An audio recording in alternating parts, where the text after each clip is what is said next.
29 meha yekê 2025 çarşem. Bi şev wer ji nişka vihat bîra min vekir li Çankaya li xatirayên Falî Rıfkı Atayî nihêrî. Falî Rıfkı Atay ku katibê Mustafa Kemal bûye, di vê kitabê da sersalên pêşî yên Tirkiyê û meseleyên zimanê Tirkî malumatên êpêce enteresan dide. A kir ku ez vekim careka din li wê kitabê binêrim, meseleka Ziya Go û Abdullah Cevdet bû. Gorê gotina Falî Rıfkı Atay, Ziya Go ji bo psikolojiyê digotiye ruhiyat. Abdullah Cevdet jî digotiye psikolojiya.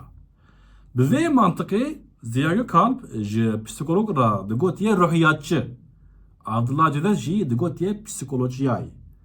Ziya Go ji Diyarbekir, Abdullah Cevdet jî ji Xarpêtê ye. Gaziya sabûna îro ne seba zimanê Tirkî lê ji bo Kurdî medîsa psikolog ji wan pirs bigire.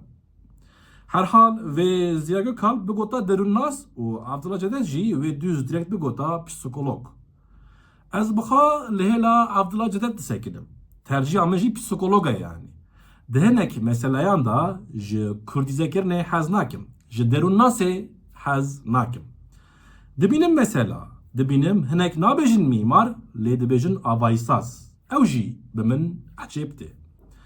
Ehmedê Xanê ku digot vî zemanî her kesek mîmarê dîwarê xwe ye, îro ku ji tirbê rabe sax be wê bi vî zimanî bêje vî zemanî her kesek mîmarê profîla xwe ya Instagramê ye.